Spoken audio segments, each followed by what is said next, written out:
Get goes everybody, because today we'll continue to play Dark Knights. Where were we? Yeah, here we are.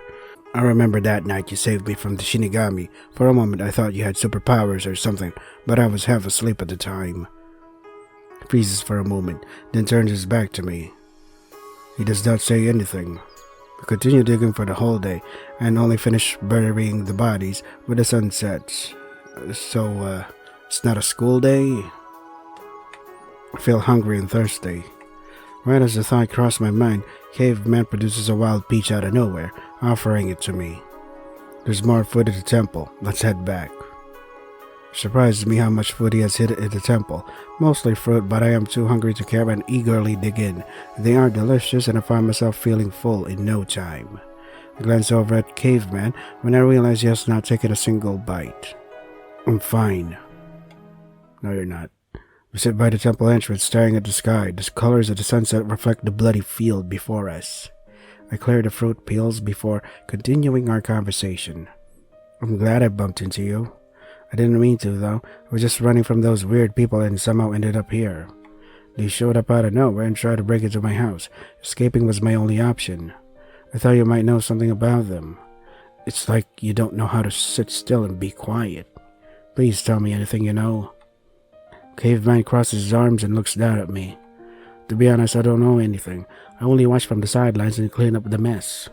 And even if I knew, I wouldn't tell you anyway. You aren't useful in the least. Unlike you, I want to help and find out what happened to them. What have you been doing all this time? Just burying corpses? From his indifferent shrug and cold gaze, he must not care about solving the case. Honestly, I don't want to get involved either. I wish everyone would just leave me alone. His voice fades at his last sentence. For some reason, that made me feel guilty. I decided to stop pressing him for now. For now. Shortly after I go home, it has gotten late. The streets are already empty. I wish I could call the police, but after what Caveman told me, I feel hesitant. Before I enter my house, I inspect the exterior. I spot a broken glass flower pot in the corner, but the windows and doors seem to be untouched. The side of my house makes me nervous. I walk around to make sure no one else is skulking around it. When I get inside, I notice that the door lock has been broken, but it is otherwise intact. The scratch marks from fingernails in the wood reminds me of the fear I felt. I should call someone in the morning. For now, I'll just prop a chair under the doorknob.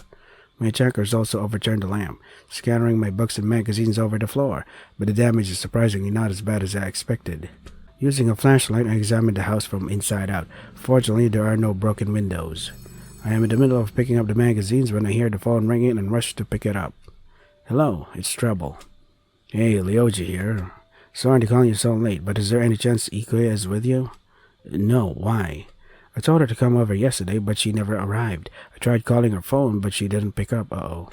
Her brother contacted me earlier. Apparently she didn't go home last night. That sure is odd. It's not like Ikuya to run off without saying something. Should we search for her? Yeah, in fact, I'm on my way to your place. It is pretty late. Won't you make your dad worry? He probably won't come home tonight because of work. Let's meet at the library instead. Sure. By the way, I think someone broke in at my place. I don't think anything was stolen, but the living room is a mess. I will report it for you and have some investigators look into it later. Thanks, Ryoji. Alright. A short while later, we both arrive at the library building and discuss where we should start looking. We have no clue where she could be. Do you think she got lost or something? She knows her way around this village better than I do. There's no way she'd get lost. Maybe she followed some strangers. Fucking hell, man. That's such a loud motorcycle. She could be in danger. I mean, there are endless possibilities, yeah. I'm worried she doesn't know any self-defense moves. We walked around the village into the wee hours of night, but our search was to no avail. Unless she was kidnapped, the only place left to look is in the forest. Let's call it a night and continue tomorrow. The streets aren't safe around this time. Should we report this to the police or your dad? Missing people normally have to be gone for 3 days before the police can accept our report, but I'm sure my dad will make an exception. We'll look into it as soon as possible. Be careful on your way home in the meantime, Treble. Alright, you too. On my way home, I muttered to myself, where could Ikuya have gone? I do hope she's okay. The past few days have been so eventful, I paid no attention to you. I'm so sorry, Ikuya. and she's one of the next victims or something. My friend still has not been found after a few days. Even her brother, who she's closest to, does not know where she is. The police have already begun to look for her, though we have been told not to worry. Lyoji and I have not given up on our search for Ikuya. We investigate the village every day, and at night we pray for her safe return. Now it is exam week, which is a nice distraction. I take a deep breath as Mr. Blanchett hands out exam papers from the front of the classroom. Lyoji leans towards me, speaking in a hushed voice, all secretively, of course, since we cannot talk when the exam is going to start. Hey, Treble, do you have your maid costume ready? Yes, I've prepared a special one for you. I'm not letting my study go to waste. Exams ended. It is time for lunch break. Lyoji approaches my desk. How did the exams go? Naturally, it was easy. I'm sure I'll get a higher score than you. Don't get your hopes up just yet. We'll see what the results say. After school, Lyoji and I revisit certain spots in the village, hoping to find any clues to Ikuya's whereabouts. I feel like it's my fault. If I didn't invite her that day, she would be safe with us right now. Don't blame yourself. You couldn't have known. Even the cops are having trouble. Time is ticking and it's frustrating, not being able to do anything. I pat his back to comfort him. I am just as worried about Ikuya as he is. This is the first time something like this has happened. We searched for the whole day, but it is futile again. I hope Ikuya has been eating. It's already been days. Shane should know something about tracking people since it's his job. Maybe I should ask him. I visit his house and ring the doorbell, but there is no answer. Then again, it is already night. He could be out on a case. If he is, then he might still be busy. I should not disturb him. The police have been investigating the forest. Maybe I can check there too. I would call Lyoji to join me, but I don't want to bother him. I know he has been searching without me. He looked really tired at school earlier. As I walk through the forest, I notice there are no investigators around. I did not expect them to go home this early. Well, at least there's no one to stop me from looking around. Caveman pops in my mind. He's like the forest guardian. He would notice right away if anyone entered the forest. Maybe he even knows I'm here right now. He won't be happy to see me, but if there is even the slightest chance he saw Ikuya, I have to ask him. Oh, it's getting dark. The sudden echo of gunshots in the distance draws my attention, so I head in that direction. Why would you go there? Following the sounds of the dark trees lead me to the old temple. And... Chain walks backwards across the field, raising his gun at the temple like a warning. So Chain is after Caveman now? Alright. I cannot see very well from where I am, but I recognize Caveman's figure standing by the entrance. They seem to be watching each other. When Shane reaches the edge of the field, he puts down a body, which he had been carrying over his shoulder, against a tree. That's Ikuya. As Shane runs closer to the temple, I go straight for her. No wounds, scratches, or any bleeding. Her skin looks a bit dehydrated, but her clothes are clean. Thank goodness she doesn't look hurt. Judging from the long pauses between her breaths, she seems to be asleep. A part of me is relieved, but it is still too early to cheer. Hearing gunshots again, I turn around and my jaw drops at what I see. Out on the field in front of the temple, Shane wields dual guns. He fires without pause, but struggles to follow Zako's incredible speed. Are you fucking kidding me? Nobody ever hears the gunshots in the fucking... It's a small fucking village, for God's sake. Caveman uses the temple monuments for cover, dashing closer and closer until he leaps upward in a sudden attack. Arrows appear above his palms when he extends his arms. They emit a faint glow at first, then light up in flames as he launches them into the air. Okay. Chain crosses his arms over his head, using them as a shield. Some arrows strike his guns and simply bounce off. Some zip past him. The other spears right into his clothes, leaving behind blood-stained tears. Tears. They seem equally matched, each strike made with ruthless precision. The speed of their battle is so dizzying I can barely follow it. At this rate, someone will die. I try shouting at them, but they do not seem to hear me. What if you run in the center? I have to stop them somehow. I feel like I am jumping into a car crash, but I cannot think of anything else. Yeah, I'm going to... Well, because it's his route, let's go for Caveman. Caveman back. When I get the chance to dash forward and wrap my arms around Caveman, his arrows stop in midair and disappear in a flash. You, what are you doing? Stopping you from fighting. A gunshot interrupts the silence and Caveman jerks away to dodge, pulling me with him. My arms instinctively cling on tighter to him. With more bullets, Caveman continues to move, running across the field as he throws more arrows in Chain's direction. Everything zips by in a blur, and the cold air stings my face. I feel like I might get flung into the distance if I let go. So high and fast.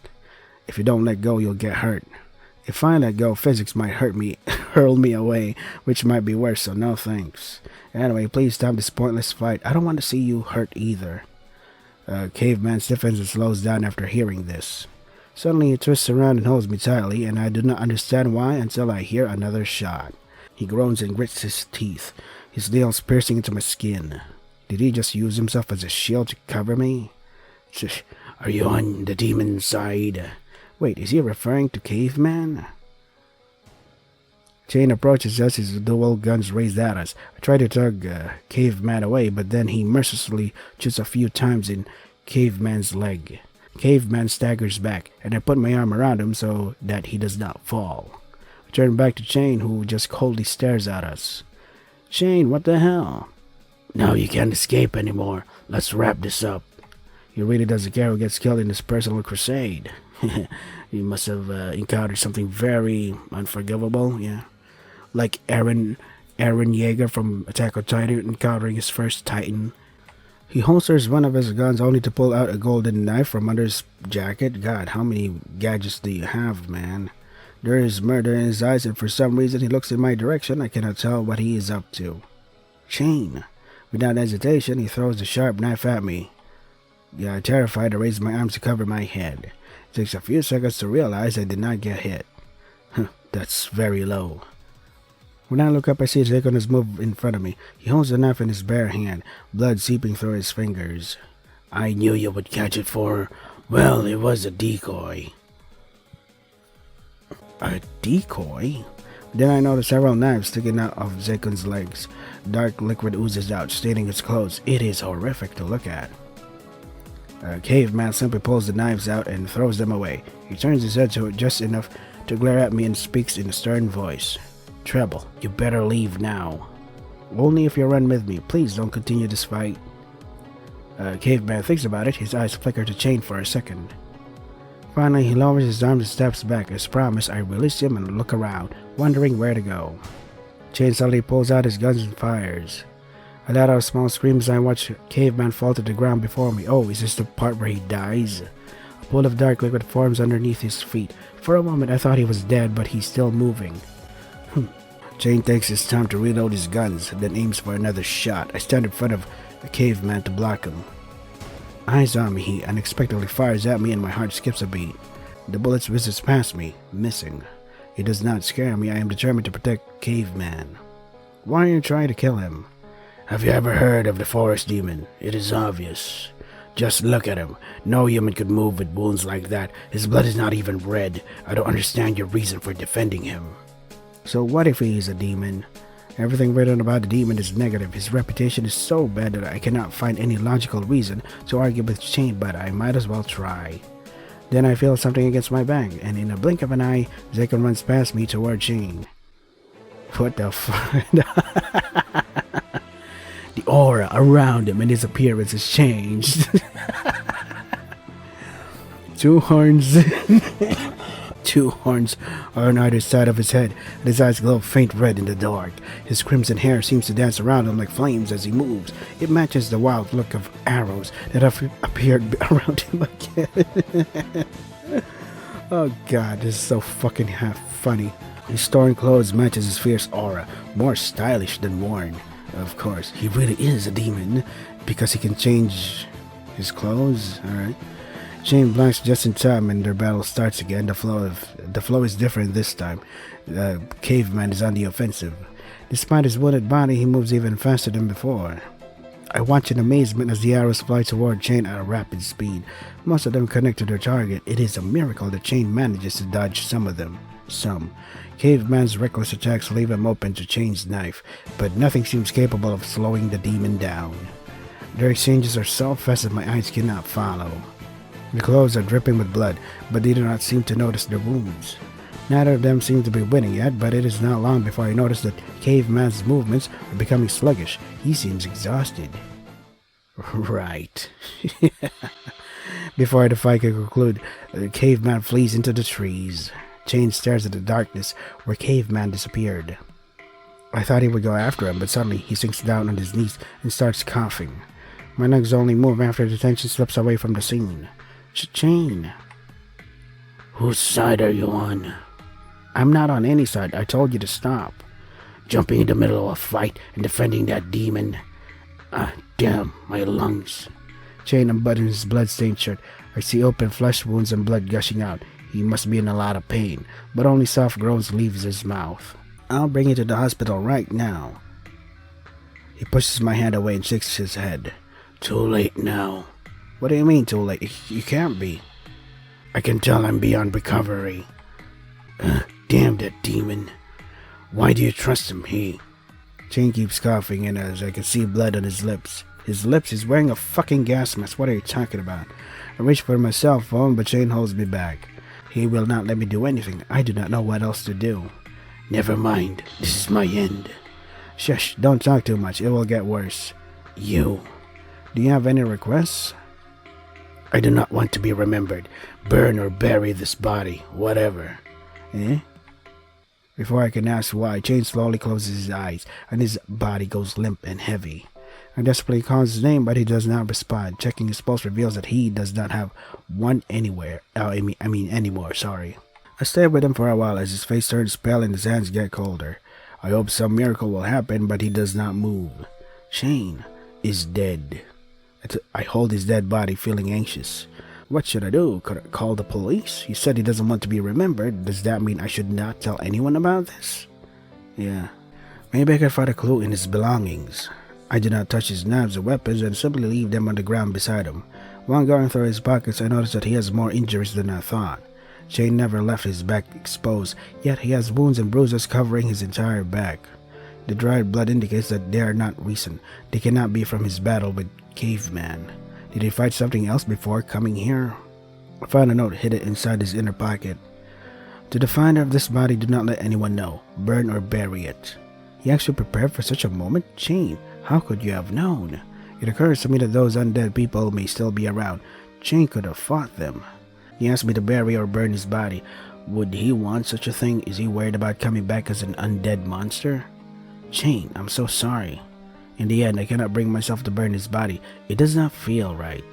Besides, I do not have the materials for it. Starting a fire could also go wrong. Yeah, when you burn a body, there's like this distinct smell like, hey, it smells like someone is being burned, or a human body is being burned or something. Or maybe that's just pork. After remembering where Caveman stashed the shovels from the other day, I find a good spot behind the temple and start digging.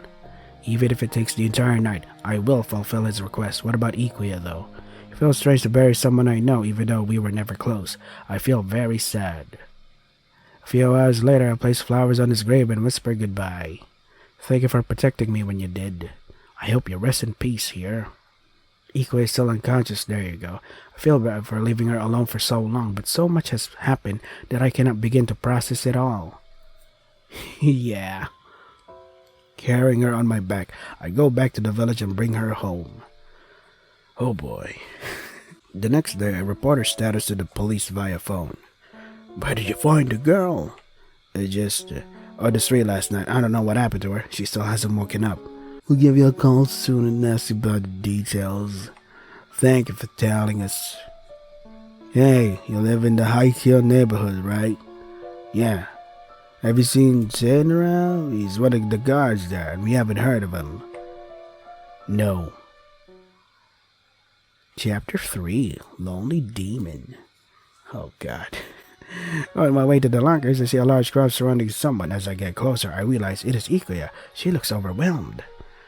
I heard you got kidnapped. Did you see his face? How did they abduct you? I can't believe us students are being targeted.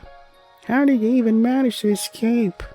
Jeez, give her a break. I forcefully push my way through the crowd and take Ikuya's hand, pulling her away. Whoa, trouble.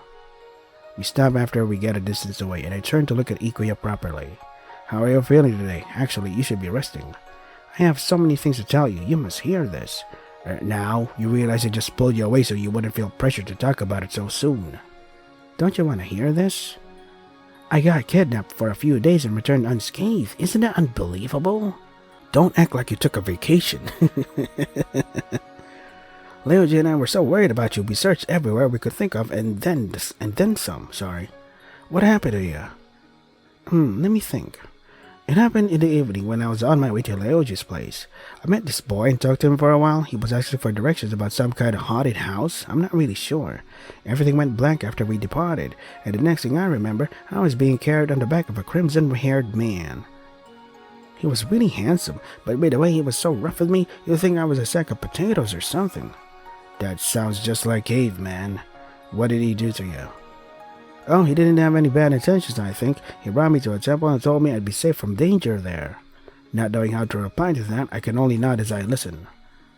I don't know how much time passed because it was so dark inside, but then a creepy guy with a gas mask burst through the doors and tried to take me with him. Did you forget about Shane wearing the gas mask? What? That's his only distinct feature. My memories are so fuzzy when I try to remember. It feels like there's something missing. It's okay, you probably need more rest. Thanks for telling me. Oh right, the crimson-haired man was really nice. He even gave me fruit. What I got from her story was that someone kidnapped her, but Caveman came to her rescue and kept her safe in the forest temple in case of a second attack. Jay must have caught wind of Ikuya being in the temple and misunderstood the situation, resulting in their fight. My gut tells me it was Kaichi who took Ikuya, but I consider the possibility that someone else could be after her. Whoever it was, they might try again now that Ikuya is back. I cannot rely on Jane anymore, so I have to protect her myself. How about you stay at my place? We can have some fun together and I could keep an eye on you in case something happens. Trouble? I don't need protecting, but sure, I'll go anyway. I feel slightly offended at the first part of the sentence. Hey, I make a good bodyguard. If anyone is a good bodyguard, it would be me. Yeah, right. Can you explain Ikuya's disappearance then? Oh, Lio, are you going to? Great, we could have a sleepover. Wait, what? It's been so long since we've been to Trouble's house, hasn't it? Iko, you can't just... Wait, I'm still lost. What's this about a sleepover? Ikuya smiles brightly and loops her arms around mine and Leoji's, pulling us close. In truth, I doubt Ikuya really feels fine about the situation, so this sleepover would be a good distraction for her. Besides, it really has been a while since the three of us hung out together outside of class. We planned to sleep over for tomorrow because Leoji has job-related duties today. Okay, cool. After I enter my room, I drop myself on bed. I feel tired after what happened last night. While staring out into the backyard, I remember the last time it rained this heavily. I half expect Caveman to knock on the door again. I wonder how Caveman is doing. I saw he suffered quite a few injuries. I go to the forest, but knowing him, he would tell me to get lost. There are too many things on my mind. I shake my head, feeling weary, and draw the curtains. Next day, I get ready for the sleepover after class. My guest room is already prepared for Leoji, and I haul an extra mattress into my room for Ikuya. It does not take long before the first person arrives. After opening the door for Ikuya, she gazes around the living room with narrowed eyes. Your place looks smaller than I remember. You're the one who got bigger. Time sure flies fast, hee. Ikuya drops her buffle bag close to the table and takes a seat. I go to the kitchen to grab something to drink. Suddenly, Leoji pops up behind Ikuya and grabs her shoulders, causing her to jump. Boo. Ikuya twists around to glare at him. I just got traumatized from the attempted kidnapping. Did you really have to? That's why you should always stay on guard. I was right behind you, but you didn't turn around when I called your name. As Leoji moves to the couch, she trips over Ikuya's bag and stumbles away. Ugh. Thanks, Karma. I return to the living room, seeing my friends better. You're here early, Leoji. I thought your after-school activities don't end until later. They don't, but I told them I had more important things to do. Like scaring the life out of your friend? I'm glad we're your first priority. By the way, I requested a guard for Ikuya, but it seems the police is lacking his staff. Apparently they can't get in contact with one of the investigators, and they're scrambling for his replacement. So I volunteered myself and no one opposed it. Laya glances at Ikuya with a chuckle. I think I'm doing a great job so far. You didn't even notice me. Something shifts in Ikuya's eyes, and I know she is thinking about the past few days. I don't think anything is going to happen so soon, but you don't have to be scared anymore, Ikuya. With you two around, there's no reason for me to be scared. She smiles innocently and pokes us playfully. Ryoji and Ikuya leave their bags upstairs and we sit together in the living room, chatting about the things we have recently been into. The three of us did not get to see each other very often after school. On top of his class president and club duties, Ryoji frequently helps out with his dad at the police office. Meanwhile, Ikuya has been taking care of her older brother, who is easily prone to sickness. Oh, okay. They have such busy lives compared to my own dull routine. It feels like time has been moving for everyone except me. What about you, Treble? What have you been doing? I look up and blink at him. Nothing much. I've just been at home. That's so boring. Why don't you join the club? You're welcome in any of mine. We're always looking for new members. None of them really catch my interest. Then make new friends. I'm already happy with you two. What about a boyfriend? Actually, I haven't heard anything about your love life. The boyfriend question makes my cheeks flush red. Oh, unless you already have one.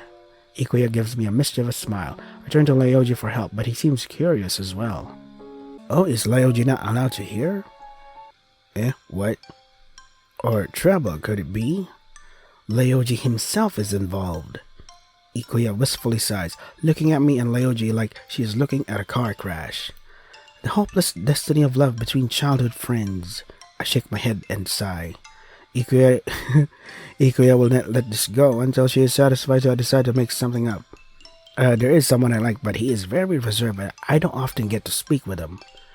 So, you want to spice up the relationship, huh? Relationship? We're just acquaintances. This is the first time I heard you talking about anyone like that. He must be pretty special. Ryoji, you're the relationship expert. Give her some advice. You must be joking. I've never been in a relationship before. You know that I'm horrible at these kinds of stuff. Well, let's just say you're in a situation where someone likes you. What do you like them to do? He scratches his head, blushing a little. Both Ikuya and I look at him attentively. I was not expecting the conversation to turn out this way, but now that we are at it, I would like them to be straightforward to avoid confusion. In other words, you would have to tell me in person. That approach might be too direct. It isn't as simple as that. How would someone know if you don't say it directly? Treble, be yourself around him and act natural. It's better when the person you like is a good friend at the same time. Gentlemen, that's when you get friend-zoned before having the chance. I don't think my bad habits should be part of my charm. Don't worry, that makes you the cute Treble we know. Feeling flattered, I smile at them. The recent events have been getting to me, but talking to my friends cheers me up. It makes me think about how my life had turned around after meeting Caveman. We frequently bump into each other, so I consider Caveman more of an acquaintance than a friend. So then why do I keep worrying about him? Do I actually like him? I just want to keep him company since he seems alone all the time. I think he's just misunderstood. I want him to know that not everyone thinks of him the same way. I want to see him again. After night falls, I make dinner for Ryoji and Ikuya. I feel like having dessert, but I do not have any at home. I'm going to the convenience store. I'll be right back. Do you want me to go with you? Nah, I can handle it. It isn't that late and there's not much to buy anyway. With a bag filled with ice cream and delicious treats, I march back home. I'm sure they will be overjoyed with their favorite treats. What the hell? When I turn the corner, I bump into something large and furry. I step back and daze at what stands before me. It's bigger than the buildings. A huge beast. It looks familiar somehow. There are people passing by, but none of them seem to notice it. Could it be that I'm the only one who can see it? The beast glances at me for a second, then dashes away in the opposite direction. It reminds me of the cat creature I met once before, but this one is a lot bigger. Did it grow? So fast, the growth spurt. I want to chase it again, but changed my mind. My friends are waiting for dessert and it is getting dark. Good call. I wonder if this is what Caveman meant about spirits within the village. Hey, I'm back. Huh? Where are they? It is oddly silent. I go upstairs to hear voices from my room. Ryoji, be careful, please. I'm doing my best. Besides, this was your suggestion. This is so difficult. Fine, I'll do it. I hear both of them heaving sighs. Ow, that's my hair. Whoops. Maybe we should move the drawer for more space. That way I can reach for it better. There's no more space.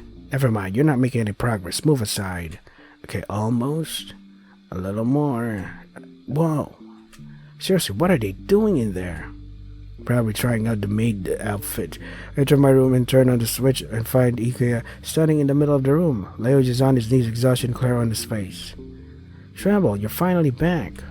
My two friends making weird noises in the dark. This isn't what you think it is. Ikuya was acting silly and wanted to put her bunny hair bow on me. I was trying to get it off but accidentally got it stuck behind the drawer. The cloths bumped against the light switch. I told her to find the switch but she insisted that I get the hair bow first. Talk about troublesome. Yeah, but everything's fine now. Leoji already got it back for me, hee hee. I shake my head at these two. Even after all these years, they still act like children. Don't fumble around in the dark. You could have bumped into something and hurt yourself. Boo, I just wanted my bunny bow back. It is a precious gift from my brother. We head back to the living room to dig into the food I bought from the store. We chat for a bit longer until we start to feel sleepy. I pull Ikuya to my room. Leoji starts to follow us, but I stop him, pointing to the guest room. Why am I the only one sleeping in a different room? I don't want you to stare at us while we're changing. What kind of person do you think I am? A closet pervert? Leoji rolls his eyes, stifling a small laugh. But it's not fair that you two are having fun in the other room. It's so lonely. Shut up and be lonely. I push him into the guest room and close the door. Aw, poor Leoji. He has no choice. My room can't fit 3 people. I'm sure he understands. This takes me back to the elementary school sleepovers we had. We should do this more often. It's so fun. Oh, fuck. Sorry, fellas, I have to end it here because I have to prepare for work now. So this is Dark Knights. If you want to try to get it for yourselves, the links are in the description. That is all for today. Stay safe and take care of yourselves. God, this is so hilarious. I fucking love this writing. So fun, so charming. And it's so dumb. You know, it's dumb in a funny, kind of entertaining way. Demons, a guy wearing a gas mask that shoots spirits or whatever. What the fuck? The predictability of it all.